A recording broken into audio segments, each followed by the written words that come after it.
Well, you know, I thought I would get more sun rays than that coming in through that little spot there. I guess underneath, oh, look at, there's a little being that looks like, well, to me anyway, it looks like underneath the sun. Looks like a Pleiadian sun god or something. And the cat's meowing. Yeah, right under the sun. That's where the sun is. That other part is just reflecting kind of on the other side of the tree. There's a branch right there, as you can see. It's about as close as I can get. There's some sun entities. Hello, Pleiadians. Hello, Alcyone. Alcyone, are you giving our sun a little bit of a push? Yeah. Look at those. Hi, everybody. Yeah, I thought I'd see a lot more rays shooting off of it, though. That's kind of odd. See one down below it. But then, I don't. Yeah, kind of interesting. Oh, look at the faces starting to turn around on the other guy. Hi, son. How are you? Interesting, isn't it? Yeah. As the planet's shifting into a higher vibration as we go through this, you know, this consciousness ascension, this dimension ascension. Dimensional ascension, I love it. I love that term, dimensional ascension. That's what we're going through right now. The planet, life on the planet, life becomes more lively with every step we take, every phase we go through. We come up with more and more colorful ways of expressing ourselves, like literally, mentally, and physically. It's all sorts of wonderful things. You know, mentally, physically, visually, all sorts of ways of expressing ourselves. And that gets us more in tune with the collective as a whole. I mean, all of creation. Everyone, everything that lives and breathes. Everything that is capable of existing in a non-physical realm. Yeah, interesting though. And they're giving. Hi guys. Hi Alcyone. Say hi to the rest of the crew for me back in Pleiades. Say hi to Mom and Dad, Atlas and Pleione. Pleione. Mama Pleione. Left a note on the door. She said, Sonny, move out to the country of the Pleiades. I'll take on a little Billy Joe song. I like that. Instead of Mama Leone, it could be Mama Pleione. Yeah, Daddy Atlas. Big Daddy Atlas. And the Seven Sisters. Merope. Estrope. Caliano. Tagetta. Tagette. Tegata. You know, tomato, tomato. Tagette, tegata. Yes, Maya. Oh, the rest of them? Oh, yeah, I know the rest. Sure, no problem, no problem. I know the rest of the cluster. Yeah. Oh, of course I do. Electra. See, I forgot the rest of them. Yeah, I think that's it. Did I? Now I got me wondering. Before I hang this up, I'm going to have to recite them all real quick. Let's see.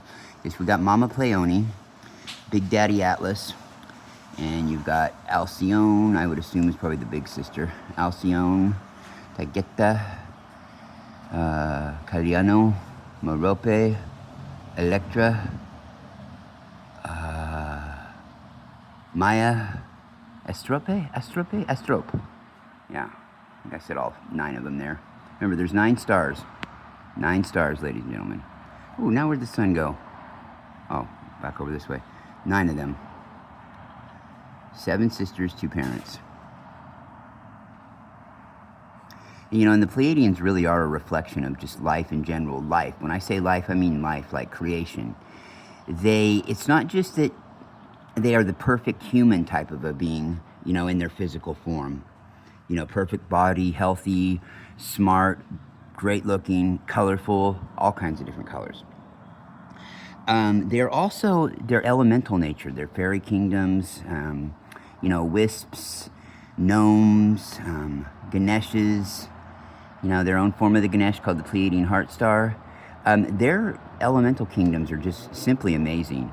Their tree of life is amazing. I've had a visual of the tree of their life, and if ever I can have an artist do it, I'm going to have them, you know, with my thoughts describe and put down onto a painting or a picture their tree of life. You know, we have our own versions of the tree of life here, you know, the tree with 9 different gods or 9 different dimensions you can look into, you know, 9 different things going on, right?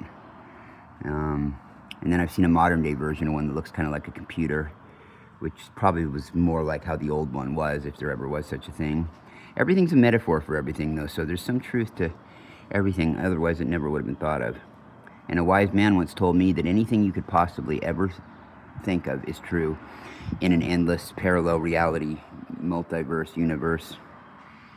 You know, everything you could possibly think of is true. But the Pleiadians, they're everywhere. Their energy's everywhere. You know, and I could see why they'd only come to people that, you know, if it's not meant for you to see, you're not going to see it, because they don't want to freak people out. It's a little bit much sometimes. I mean, they're all over the place. They're in our grass, in our trees, in our, just everywhere. They're teeming with life, and they're there as an example with us to hold the energy, you know, to hold that energy of life. You see them smiling everywhere you look.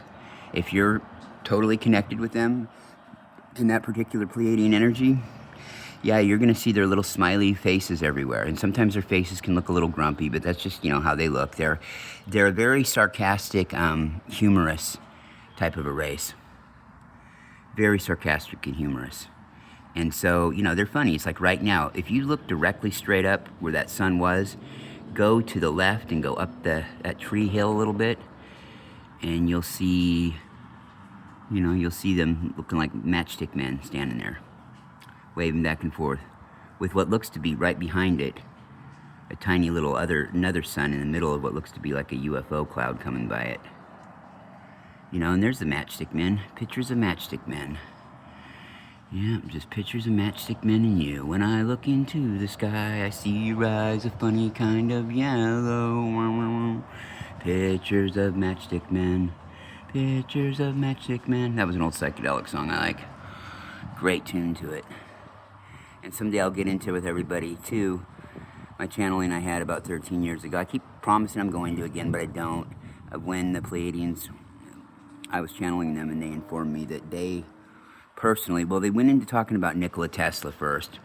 Then they were talking about how they influenced the Beatles halfway through their career, when the Beatles went over to India to visit the Maharishi, and it was around that time they changed their style, their music. You know, of course, rock and roll was changing altogether. It was going more from the, you know, doo-wop, wop-wop, good, clean-cut, white bread, all-American, in denial type of a reality to, hey, everything's out in the open, you know, everything's colorful, everything's going to be controversial now, and here we go, full speed ahead. Well, you know, it didn't work out exactly that way, but, you know, you get the picture, right? And so the Beatles were the perfect reflection of that, and they were explaining to me, you know, from the I Want to Hold Your Hand type of a music they did to their, you know, hardcore stuff like Helter Skelter later on.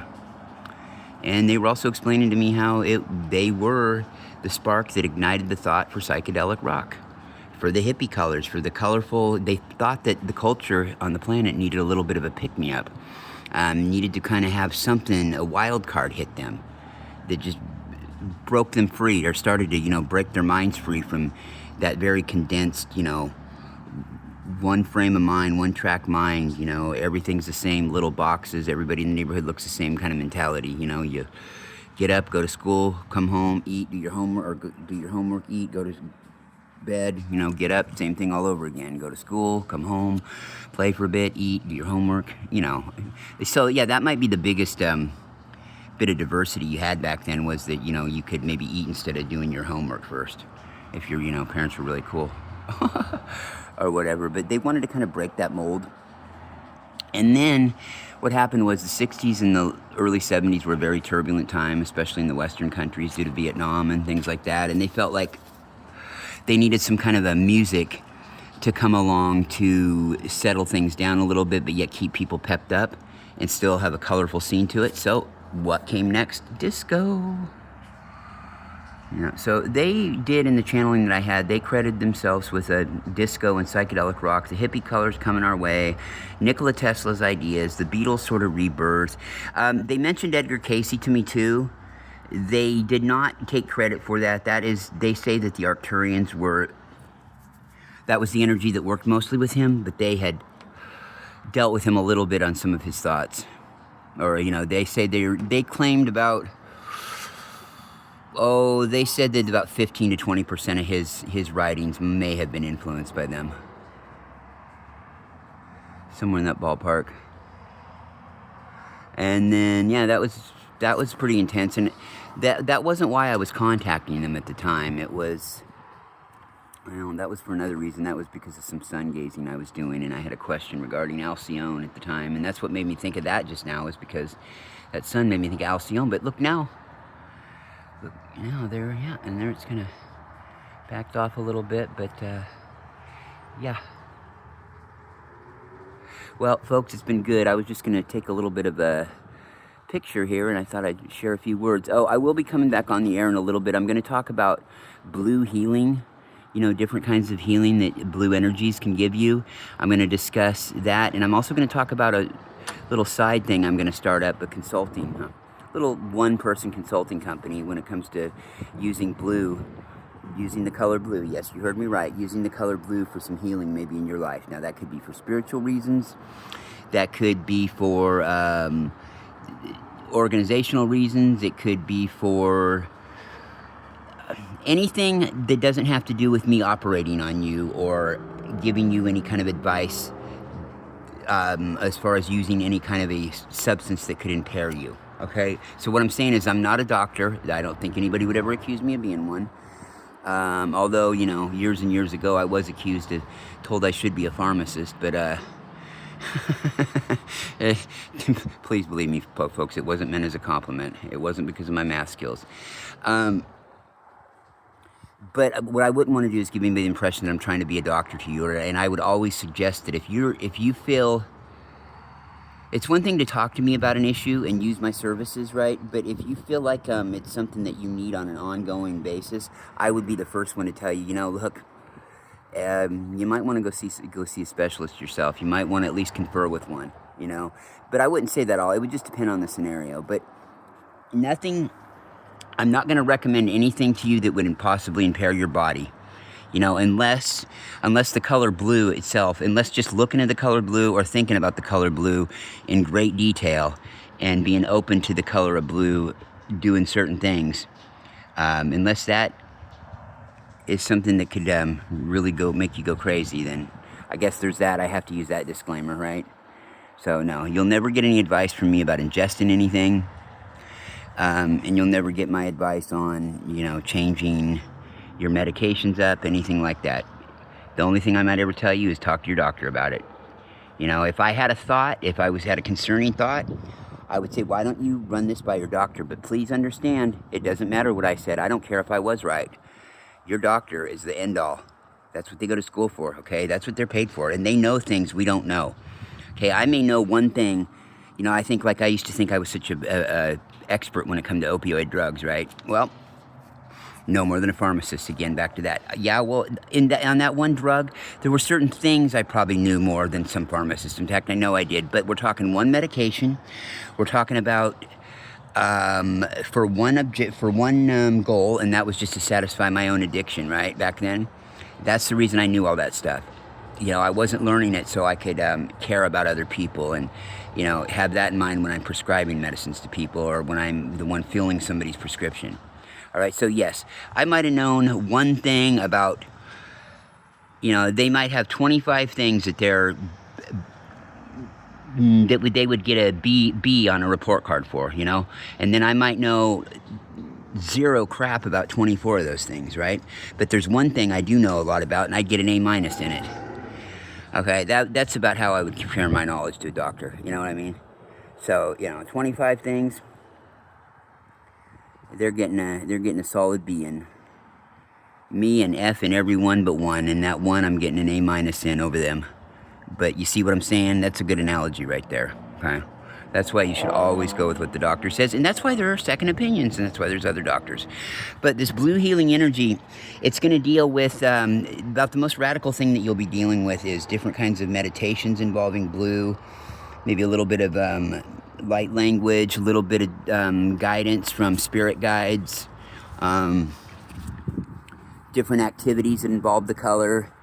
You know, I don't want to give a whole rundown list, but believe me, I would get to know you a little bit first, and then we'd come up with a plan and figure out which would be the best course of action to take and which one sounded the best to you, okay? But I'll explain a little bit about that here in a bit. Looks like the sun has gone, well, there it is right there. Another spot here.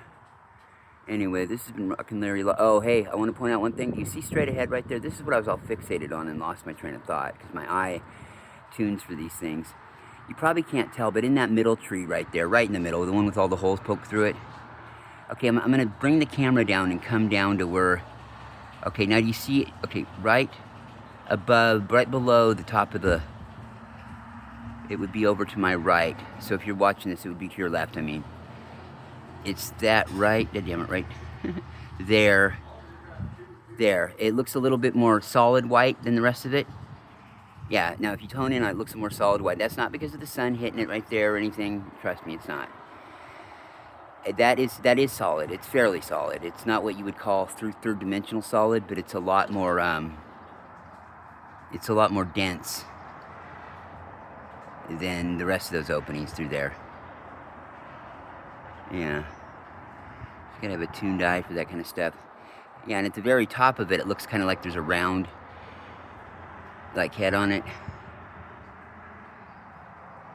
Yeah. Yeah, well... Yeah, I don't know. People may think I'm crazy, but there are other people that see this stuff too that I have never said anything to, and I will run into their videos and run into them talking about it, and yeah, they see it too. Yeah, just like right here, I'd have to point that out to you too, but directly right in the middle of your screen right now, in those trees, straight down, there's a face right there, and then there's some openings right next to it that are a little more solid, and then a sun starting to come back by through it. Of course, that ain't the sun though, because the sun's over a lot further over to the right from my standpoint. Yeah. Yeah. So that's the way it is. It's it, and that's that, people. Rockin' Larry Locken. If you want to know anything about me, go to the Facebook page, Rockin' Larry Locken, social media outlets. Rockin' Larry Locken, social media outlets. That'll have everything I'm involved in. The whole network of Larry Locken stuff. You know, I keep messing up and calling it the Larry Locken, Rockin' Larry Locken outtakes, outsize, outcries. Should be an outcry. I should just name it the Larry Locken Network. I might do that. Who knows? I'm a legend in my own mind for eternity. Peace.